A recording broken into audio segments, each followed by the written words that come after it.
Assalamualaikum warahmatullahi wabarakatuh.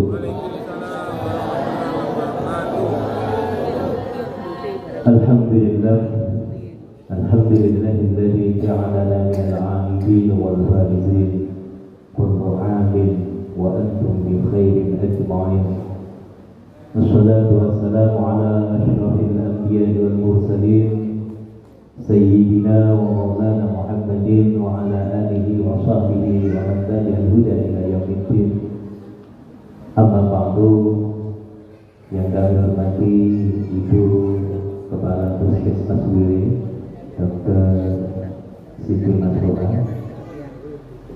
Bapak Bejo yang saya hormati, seluruh staf dokter, bidan dan tenaga administrasi baik laporan dan lain sebagainya, Puskesmas Wiri yang saya hormati.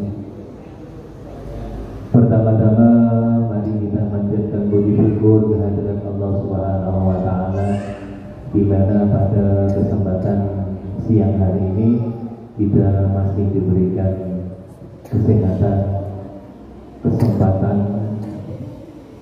iman Islam, sehingga kita dapat melaksanakan kegiatan kita pada hari ini halal bihalal Puskesmas Wiri Kecamatan Semanting, Kabupaten Tuban. Salawat serta salam senantiasa kita sanjungkan kepada junjungan kita Nabi Agung Muhammadin sallallahu alaihi wasallam, yang telah membawa risalah Islam kepada kita sehingga kita dapat tetap dalam keadaan iman dan Islam. Tentunya syafaatul uzma, pertolongan di akhir kiamat nanti yang kita harapkan sebagai bentuk mahabbah, cinta kita kepada Rasulullah sallallahu alaihi wasallam. Tadi nyanyian senandung nasyid sudah kita bersama lantunkan bentuk kecintaan kita kepada Rasulullah sallallahu alaihi wasallam. Rasulullah mengatakan, "Man ahabbani kana ma'i fil jannah." Orang yang mencintaiku, dia akan bersamaku nanti di surga. Tanda cinta itu satu, sering menyebut namanya yang dicintai. Man ahabba syai'an aktsara dzikra. Orang yang senang pada sesuatu itu biasanya disebut-sebut terus. Jadi ibu-ibu kalau jarang nyebut nama suaminya berarti kurang cinta. Bukan seperti itu. Cinta bukan hanya di bibir saja. Ya, jadi juga hati-hati ibu-ibu yang jomblo-jomblo yang masih ini, kalau mengucapkan mohon maaf lahir dan batin jangan keprincuk ya. Kalau tadi mohon maaf lahir dan batin ini sing repot bapak-bapak ini. Ya.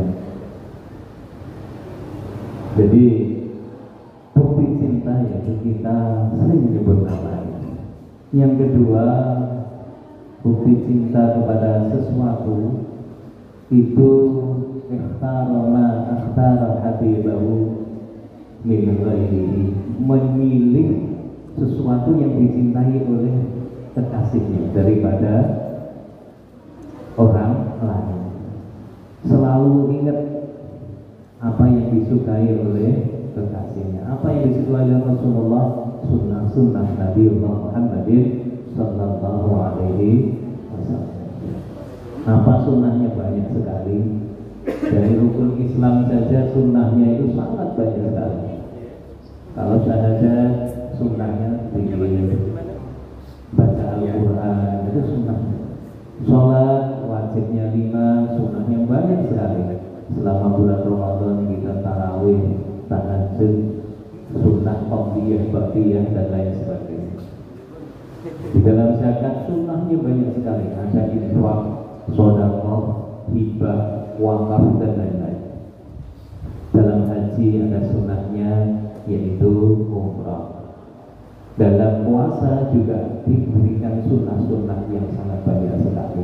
Begitu pula sunnah kita berhubungan kepada sesama manusia, yaitu seperti dihalal kosong ya. Saling memaafkan satu dengan yang lain. Halal bihalal memang tidak ada dalam agenda agama Islam. Artinya sesuatu bentuk seperti ini belum ada zaman Rasulullah. Adanya hal ini hanya di Indonesia. Di Arab itu setelah sholat Idul Fitri ya kembali ke rumah masing-masing. Tidak ada saling berkunjung. Ini hanya apa yang di ijtihadkan oleh para ulama-ulama dahulu masuk di Indonesia. Sudah ada apa namanya dasar. Kita bukan kaum atau bukan manusia yang terbelakang zaman itu. Mengapa kok Islam kok nggak datang di Jawa? Kenapa kok di Arab?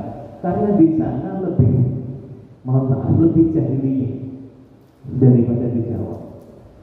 Jawa punya dasar luar biasa. Akhlaknya bagaimana? Ya, orang Jawa tahu tata krama. Dengan nanti kalau ke Arab umroh atau haji, kebanyakan orang Arab itu akhlaknya ya bisa nol gitu.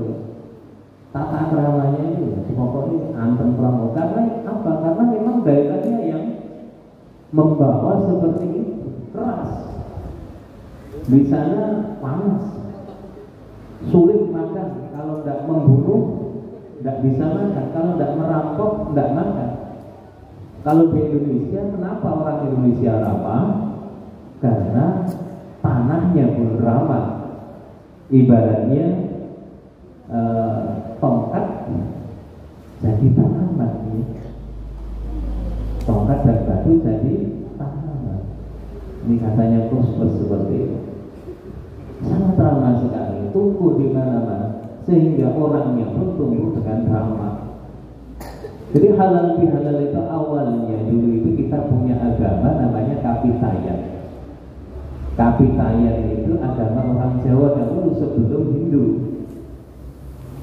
Dan apakah agama ini tidak ada sumbernya? Ada. Sumbernya dari mana? Dari orang tua kita, dari mbah kita, buyut kita, terus sampai Nabi Adam. Dan itu agama tauhid. Sembah yang itu adalah ungkapan orang Kapitayan. Itu tidak ada sembahyang. Di Bali jenengan tanglet wonten boten kembali ke sembahyang, enggak ada. Yang adanya orang Kapitayan yang menyembah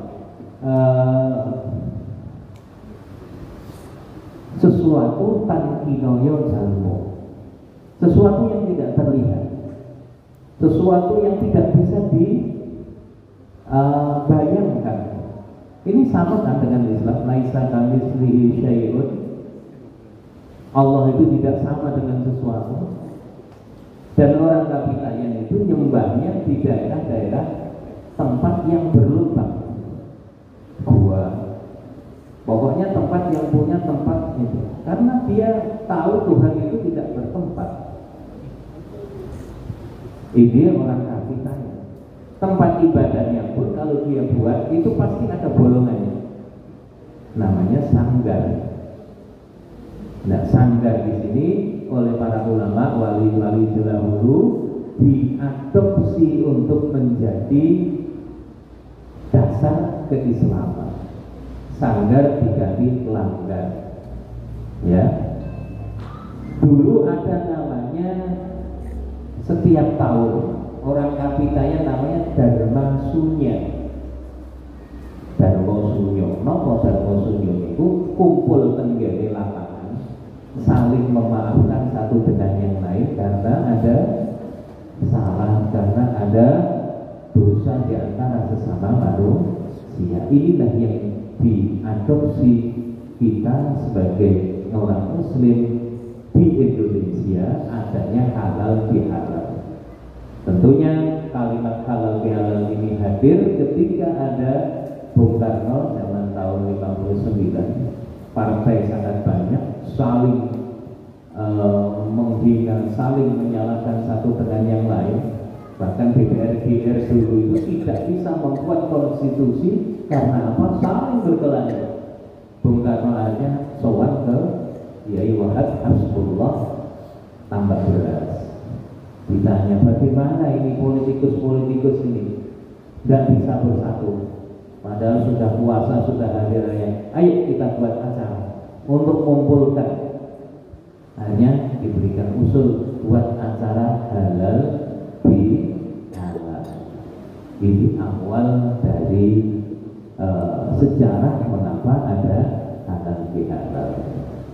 Bapak-bapak, ibu-ibu yang saya hormati, sehingga pada saat ini kita hampir di seluruh pelosok tanah air ini melaksanakan, terutama di perkantoran, di bahkan keluarga, yang intinya adalah silaturahmi, menyambung tali persaudaraan yang jauh tidak pernah bertemu, boten nate sambang siji lan siji dereng nate kebetul, nggih, kita saling silaturahmi itu sesuai dengan spirit Islam. La yadkhul jannata kafir, tidak masuk surga orang yang memutus tali persaudaraan atau orang yang tidak mau bersilaturahmi, menyambung tali persaudaraan. Lalu apa gunanya silaturahmi itu? Kanjeng Nabi dawuh, silaturahmi itu adalah untuk paling tidak man aroda ayyusaba fil rizqi wa yunshada fi atharihi wal yasil rahimah. Siapa yang ingin dipanjangkan umurnya dan ingin dibukakan rezekinya, maka hendaklah menyambung tali silaturahmi. Maka kita berpikir, loh, kok iso silaturahmi kok dapat menambah umur? Minimal kalau ketemu jauh masih hidup, minimal begitu, ya. Tetapi kalau kita teliti lebih jauh, kenapa silaturahmi dapat memanjangkan umur? Kadang-kadang kita kan punya masalah, ya kan? Semakin tua, kalau di puskesmasnya semakin tua kan banyak orang punya penyakit, gitu. Ketika silaturahmi ketemu konco, lawas, atau ketemu wis tua ini, satunya yang ditanyakan biasanya apa? Anak. Yang kedua, kesehatan. Tak takon badamu piro kan? Kesehatanmu piye? Putumu piro? Kesehatanmu piye? Akhirnya mulai, aku duwe lorong ini, aku duwe ini. Loh, aku biyen ngono tapi saya wis mari. Lah resepnya apa? Resepnya bu dokter iki, obat iki. Ketemu. Kan begitu. Sehingga apa? Kesehatan meningkat, otomatis umur juga, kesempatan hidup juga meningkat. Ini gunanya silaturahmi. Lalu kok rezekinya tambah banyak? Iya. Temannya sukses jadi pengusaha, kita masih jadi staf lah.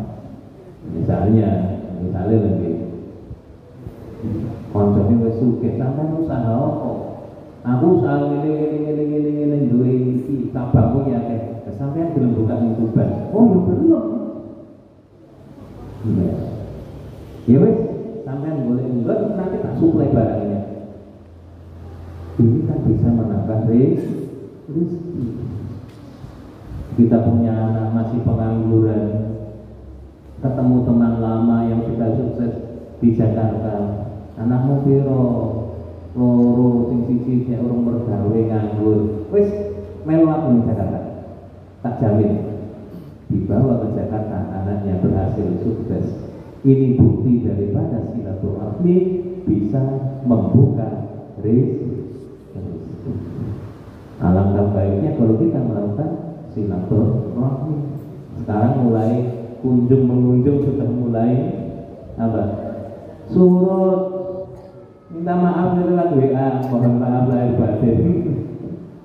Kadang aku ya pegelen jajan yang mah tak tutup, monggo silakan. Jajannya awet, kalau dulu enggak. Ini yang sepuh-sepuh ini yang sudah, kalau sudah hari menjelang lebaran ya.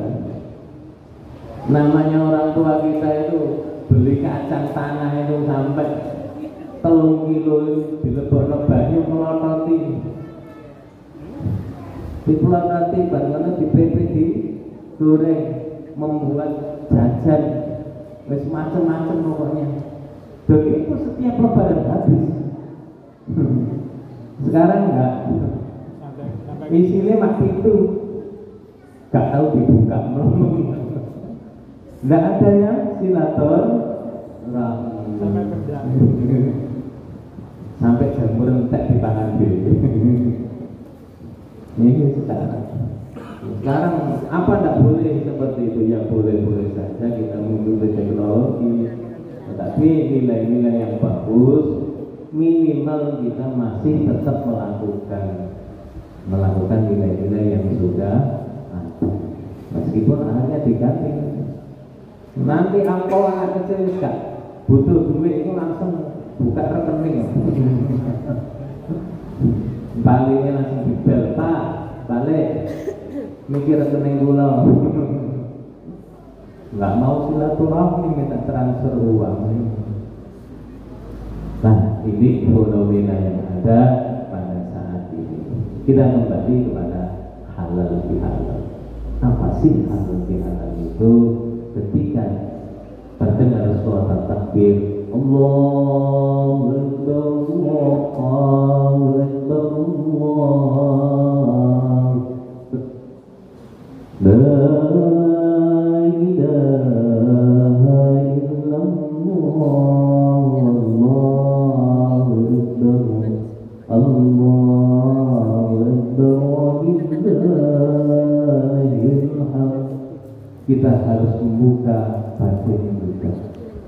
Lebaran artinya lebar, membuka hati kita selebar-lebarnya.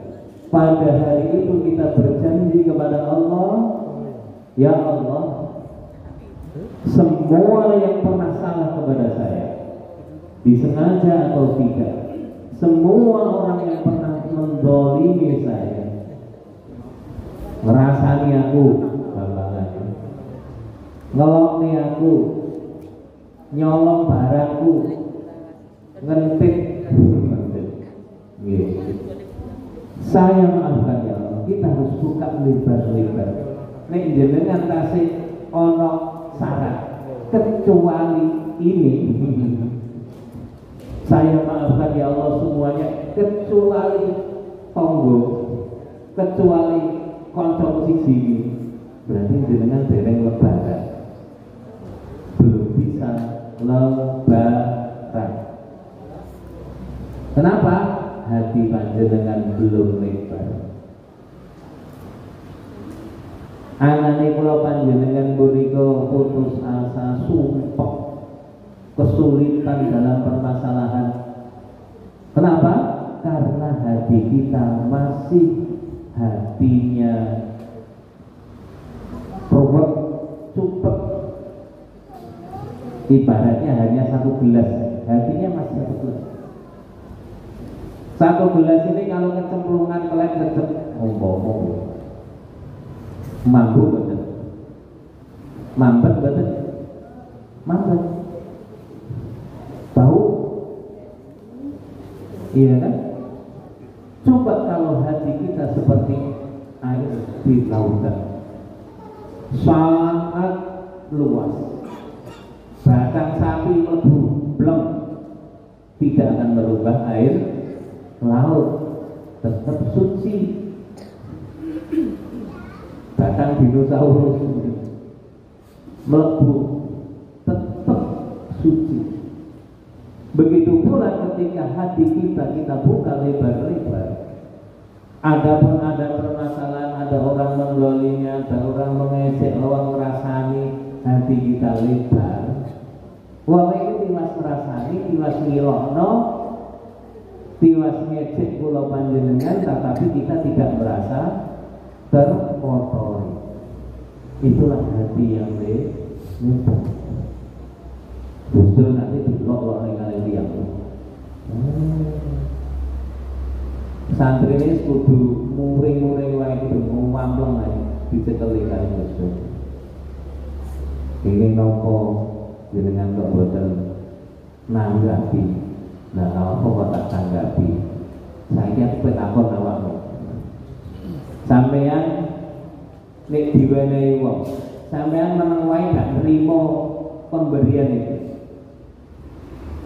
Kamu tidak menerima pemberian itu, pemberian itu kembali kemana? Ya kembali kepada orang yang memberi sama. Ketika kita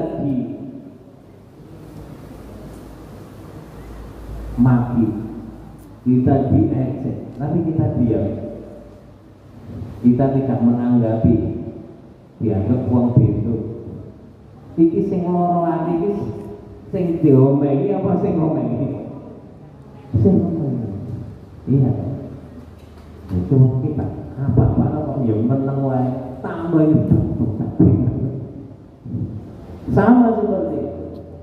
Maka dari itu hati kita buka lebar.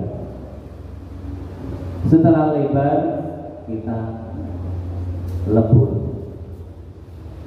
minta maaf kepada orang lain. Mungkin ada orang-orang yang pernah kita salahi tapi dia masih tidak terima.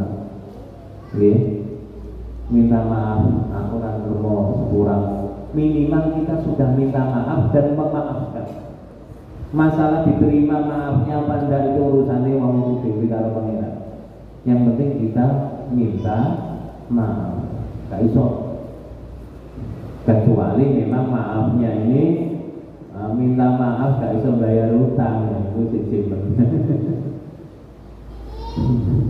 Maaf, 1000 maaf, saya belum bisa bayar utang. Itu ada hak adami. Ukurannya enggak langsung minta maaf, bayar dulu baru minta maaf.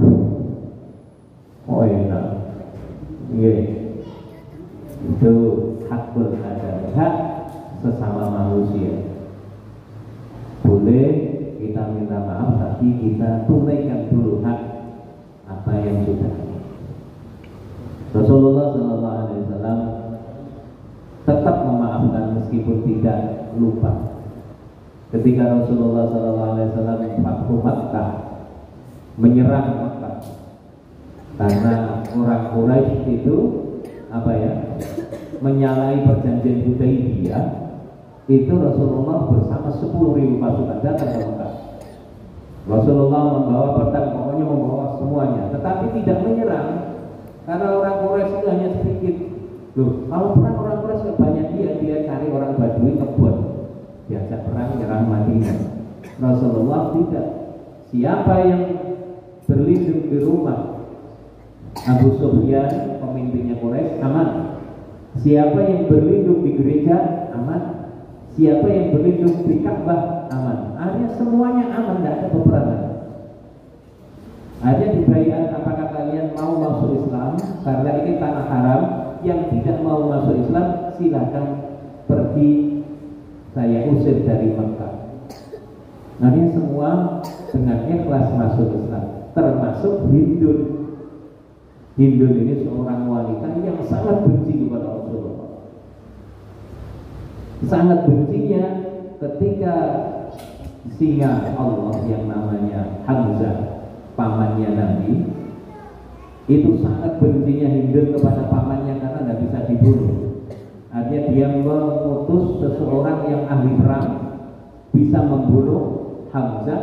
Hindun ini membelah dadanya Hamzah, diambil jantungnya, dimakan mentah-mentah.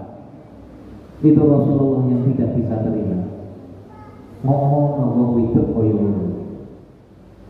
saking mangkele sama Sayyidina Hamzah. Ketika melihat orang-orang yang masuk Islam dibayar itu melihat Hindun, Rasulullah memalingkan mukanya, tidak mau melihat. padahal hidup sudah minta maaf, tolong wanita tersebut singkirkan dari saya. Apakah Rasulullah tidak memaafkan? Memaafkan, tapi lupa tidak, karena itu adalah sifat manusia. Panjenengan kalaupun ada seperti itu, tetap jenengan maafkan. Masalah eling gak eling terserah panjenengan. Tahu bilok-lok nih karo kancane umpama tukaran, tetap jenengan maafkan. Karena apa? Kita harus bisa memaafkan orang lain kalau ingin dimaafkan oleh orang lain. Yang ketiga, setelah lebaran, laburan. Dilebur, minta maaf, laburan, dilabur. Di amal-amal kita yang baik, ya, kita perbaiki lagi dengan akhlak yang mulia. Syawal artinya peningkatan. Meningkat apanya? Meningkat kesehatannya, meningkat etos kerjanya, meningkat ibadahnya. Ibaratnya puasa kemarin kita itu adalah istirahat. Kalau dalam bahasa pabrik ada overhaul. Jadi mesin diistirahatkan semua, dicek mana yang kurang, mana yang itu. Badan kita juga sama. Ketika puasa itu kemarin kita dicek oleh Allah. Kalau ada penelitian dari seorang dokter dari Jepang itu, puasa itu untuk kesehatan luar biasa ternyata. Ada organ-organ tubuh yang mana di situ membutuhkan enzim-enzim, membutuhkan sesuatu yang harus diperbaiki ketika puasa. Secara kesehatan Rasulullah betul, sumu tasihu, puasalah misalnya kamu sehat, betul. Ya, secara medis juga sudah dibuktikan, penelitian riset sudah dibuktikan. Etos kerja juga sama, ya. Ini rencana mau ada zona integrasi, ada akreditasi.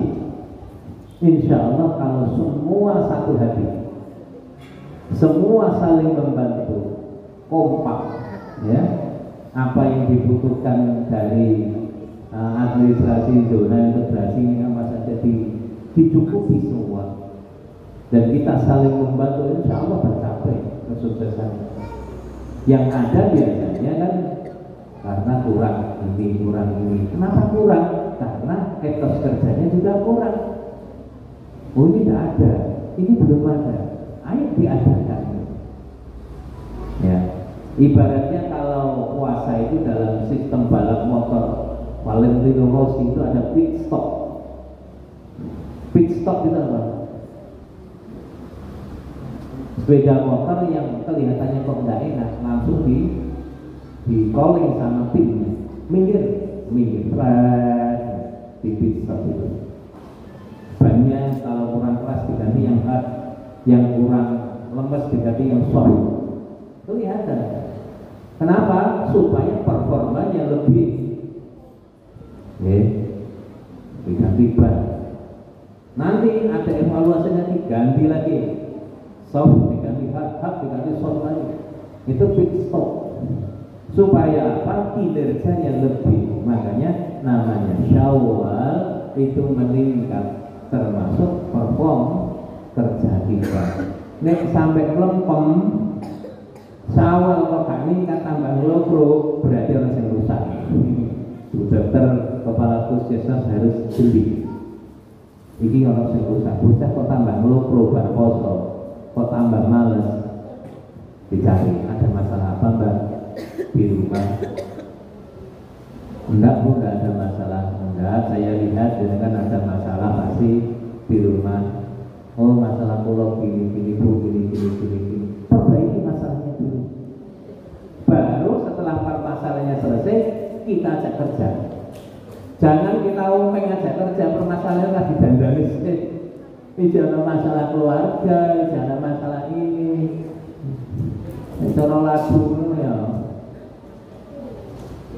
apa ngopi masih ya, mikir sih ngopi. Nah itu tidak menyelesaikan masalah. Dicari permasalahan kayak pit stop, masalahnya apa nih kok kurang. Nah ini perlu saling komunikasi satu dengan yang lain.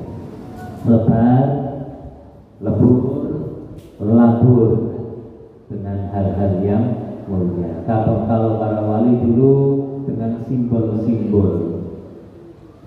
Ketika kita hari raya ada kupat, ngaku lepas. Artinya apa? Semua pada hari raya mesti mohon maaf lahir batin. Ngaku salah kabeh, masih ngaku bener. Ucapan mesti mohon maaf. Ngaku lepas. Nek wis kupat, ayo dilepet, disilep sing rapet. Kesalahan yang sudah pernah ada, pernah kita lakukan, jangan diulangi lagi. Lepet, disilep sing ini simbol-simbol pada waktu itu supaya kita ingat gitu. Mangan kupat untuk aku lepas, mangan lepet disilep sing rapet. Jadi simbol-simbol ini ada pada tradisi orang Jawa terutama di Indonesia. Karena kita itu Masya Allah, keilmuan kita itu luar biasa, ya, peradaban kita itu luar biasa. Jadi kan lihat alat musik ini, Jawa sama di Eropa atau di Cina. Jawa itu sudah pakai gamelan. Gamelan itu dari apa? Dari logam, dari kuningan. Ini kalau bangsa tidak yang mempunyai ilmu morfologi yang tinggi, bangsa yang tidak bisa menekuk-nekuk besi, tidak akan bisa. Peradaban kita maju. Ya, lihat piano. Piano hanya apa? Kayu sama benang. Zaman dulu. Gitar, kayu sama benang. Trompet, dulu trompetnya itu hanya gading gajah dan lain sebagainya. Kita punya peradaban yang sangat luar biasa. Kita tidak kalah dengan orang-orang luar negeri. Sekarang saja kita karena kebanyakan istirahat, tidak tersambung keilmuan kita dengan nenek moyang kita. Maka kita harus kejar. Kita kejar. Kita bangsa yang beradab, kita bangsa yang maju. Peradaban kita di atas peradaban orang-orang yang luar negeri. Ini perlu kita syukuri sebagai orang Indonesia. Bapak-bapak, ibu-ibu yang saya hormati, yang selanjutnya kita juga bersama-sama untuk menjaga ketakwaan, karena tujuan kita berpuasa itu takwa. Apa takwa itu? Takut mertua. Lambi, tahu ya takwa, lambi ya takwa. Padahal lu karuan takwa. Banyak takwa. Walibasut taqwa dzalika khair. Allah berfirman, dan baju takwa itulah yang terbaik. Berarti yang takwa Maulana tok dengan kita undang. Baju takwa itu baju yang kita pakai untuk menutup aib kita. Itu dengan takwa. Jadi secara logika kita terbagi dua, ya, atau terbagi tiga. Ada nyawa, ada rohani, hati, ada jasmani. Jadi kalau dalam bahasa agamanya kedadian yang menungso itu silkaan teko barang telu, bukan barang ini, teko telu, siji bapak niku urut balung dari air mani itu, makanya putih. Balung itu warnanya putih.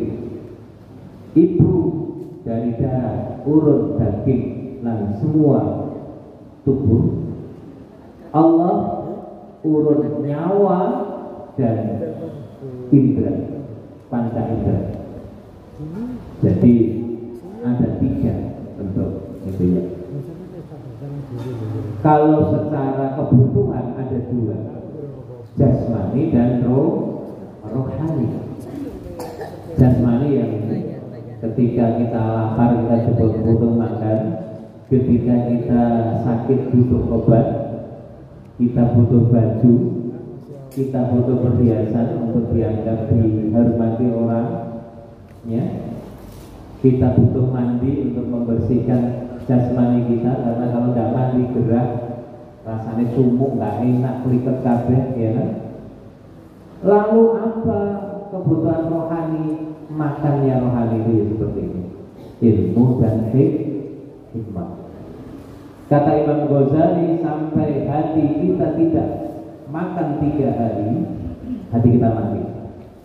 Kalau hati mati, tidak bisa membedakan mana yang benar, mana yang salah, mana yang halal, mana yang haram,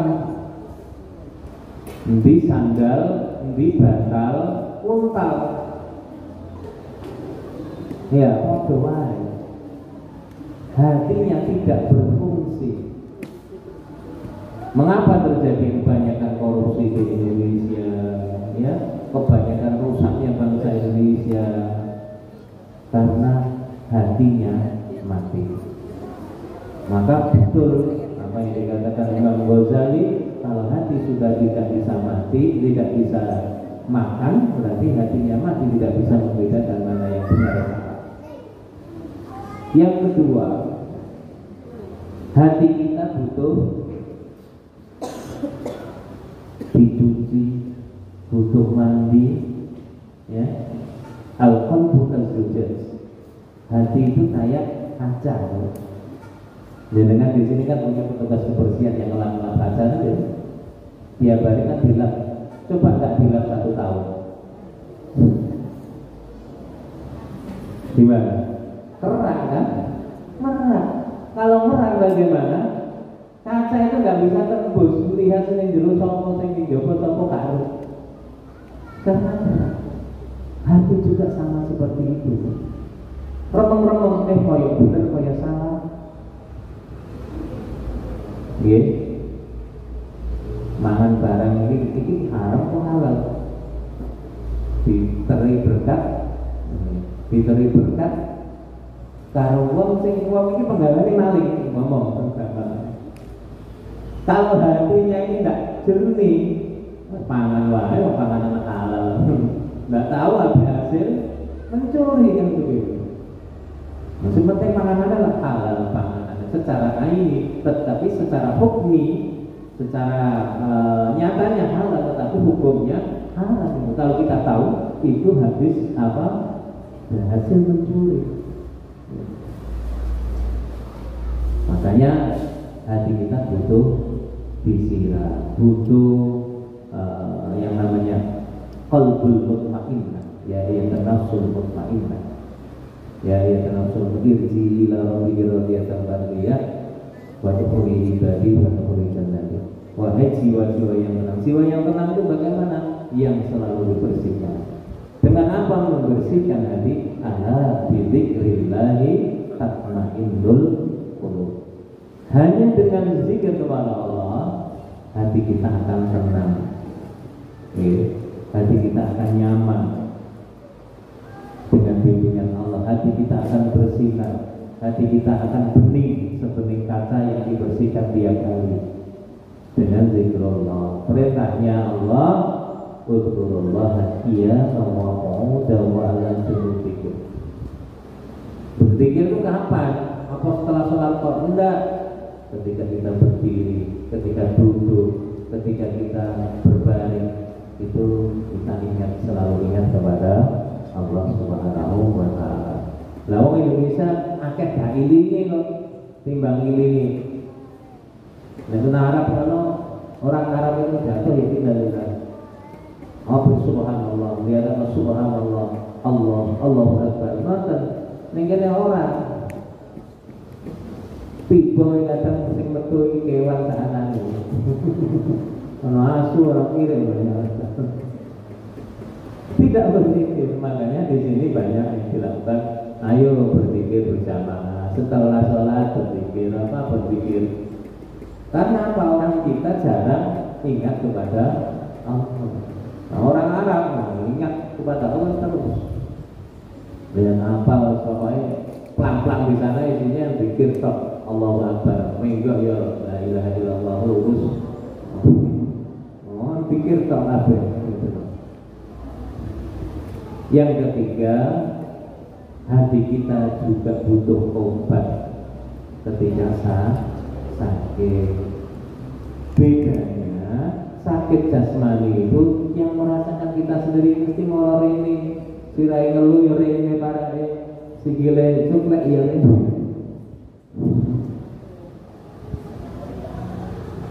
Pokoknya kenapa banes, pokoknya ngerasakan diri, boleh obat kayak ini.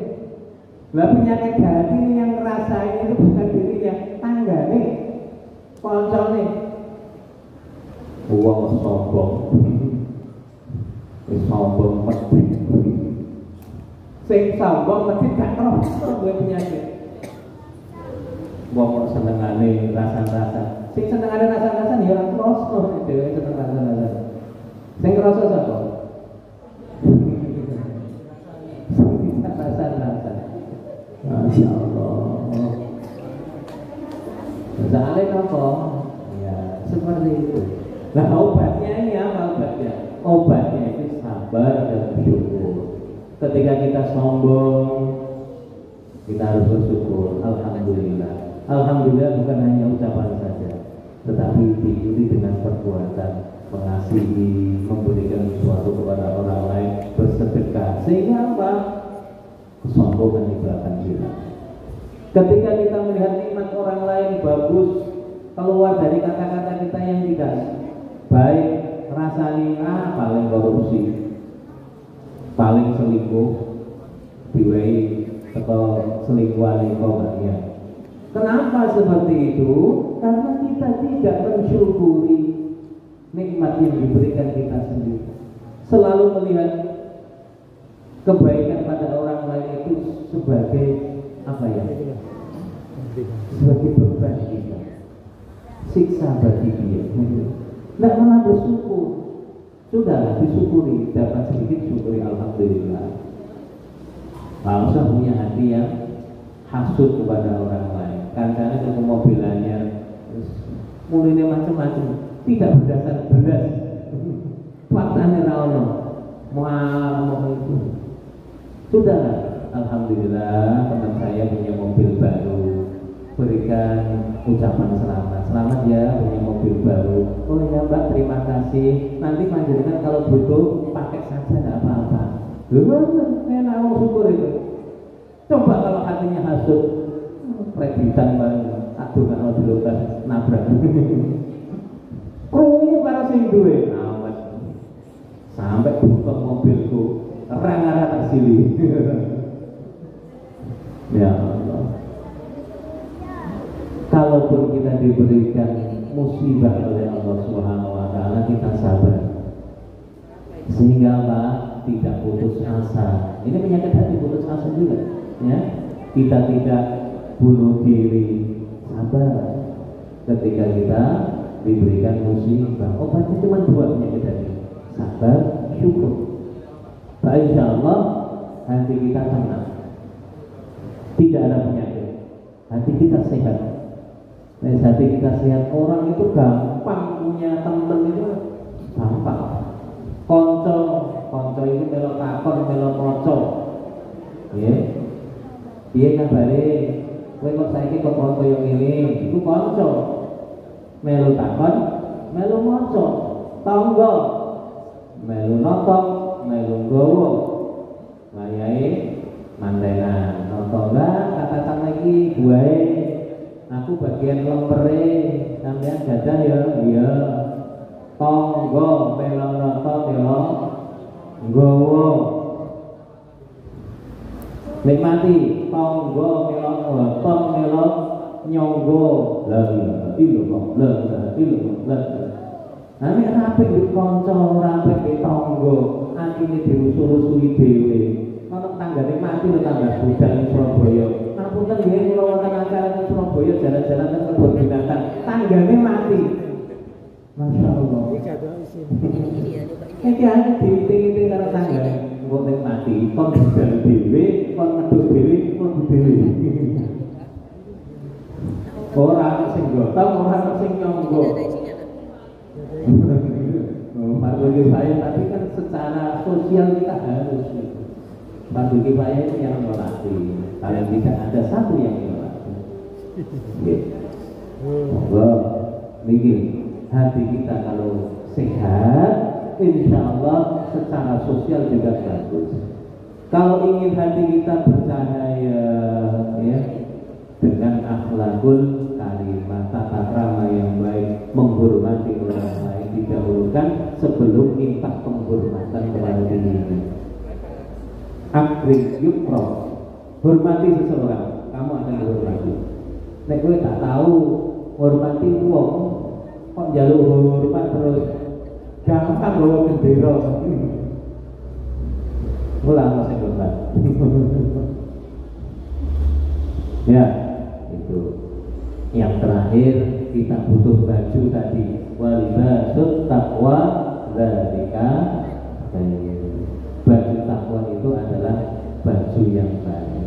Kalau dalam silir Jawa, ya, yang mengatakan kubahan sunan giri, ada yang mengatakan sunan bonang, lir ilir tandure rusumilir. Islam datang itu semilir, indah, menyenangkan, menyegarkan. Semilir. Ada ruangan lagi kalau masuk, alhamdulillah semilir angin. Kalau kita asing kan kamu asing. Semilir. Tapi curo-curo tak sengguh pemandangannya, sangat indah. Kayak melihat pemandangannya itu senang bunga. Islam datang ke tanah Jawa. Cak angon pengen nombring kuwi. Semua adalah Rohid wa kullu rohid masulun an ra'iyatihi. Kita adalah penggembala dan akan bertanggung jawab terhadap gembalaan kita. Pengen brimbing kuwi. Brimbing itu wirune 5, sisinya 5. Itu adalah rukun Islam. Lakukan 5 itu. Lunyu-lunyu peneno kanggo masuk dokter tiro, meskipun sulit, meskipun berat, ayo kita lakukan 5 perintah itu. Kanggo masuk dokter tiro untuk menguji dokter. Baju takwanya. Dokter tiro kumitir bedah ing pinggir. Mungkin dalam melaksanakan perintah itu kita masih banyak bolongi, poso ini sing duwe utang dari sahur, ya, jangan nanti kejudak poso meneh, ya. Sholat yang mungkin banyak dianiaya, zuhur kadang kebablasan asar lali, asar ya lali sampai maghrib. Dodo mono, belum mono, jahe perbaikan yang bagus. Kanggo sibo mengusur. Sibo itu sowan, pasiban itu tempat menghadap, mengusuri nanti hari kiamat. Wal asri, asar itu waktu menjelang sore. Menghadap siapa? Menghadap Allah. Jenengan mau menghadap Mas Bupati Rawangi kan dari Klambi bolong-bolong diusir, sama betul. Kita menghadap Allah, pakaian kita compang-camping, bolong-bolong, orang didondongi, tidak hati dan lain sebagainya. Mungkin sama malaikat tidak teko selantarannya diseret, pengen diwe. Aku bermadar Gusti Allah, ora pantes ana berburu rokok sik. Lho. Dodomono belum manto. Mumpung padang menggulali, mumpung jembar kalangane. Kalau Nabi mengatakan khamsan qabla khamsin, gunakan 5 sebelum 5. masa muda sebelum tua, masa kaya sebelum miskin, masa sempat sebelum sempit, kemudian masa hidup sebelum mati. Yang satunya adalah masa sehat sebelum sakit. Sampai lari nih puskesmas sehatnya lari ya. Mumpung padang rembulane mbong jembar kalangan ya surah qad aflahal mu'minun. Telah beruntung orang yang mukmin, melakukan sholat, zakat dan lain sebagainya. Semoga kita semuanya dijadikan hamba-hambanya yang selalu bisa melengkapi, bisa meningkat ketakwaan kita kepada Allah Subhanahu wa Ta'ala, sehingga nanti kita kembali kepada Allah dalam keadaan yang lengkap tanpa suatu apapun.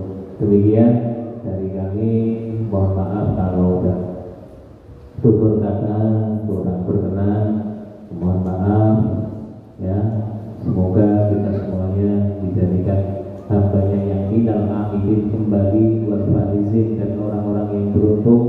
Kita dijadikan kembali suci, kawalan dan seluruh umur seperti dilahirkan dari ibu kita masing-masing. Kurang lebihnya mohon maaf. Wallahu muwaffiq ila aqwamit thoriq. Wassalamualaikum warahmatullahi wabarakatuh.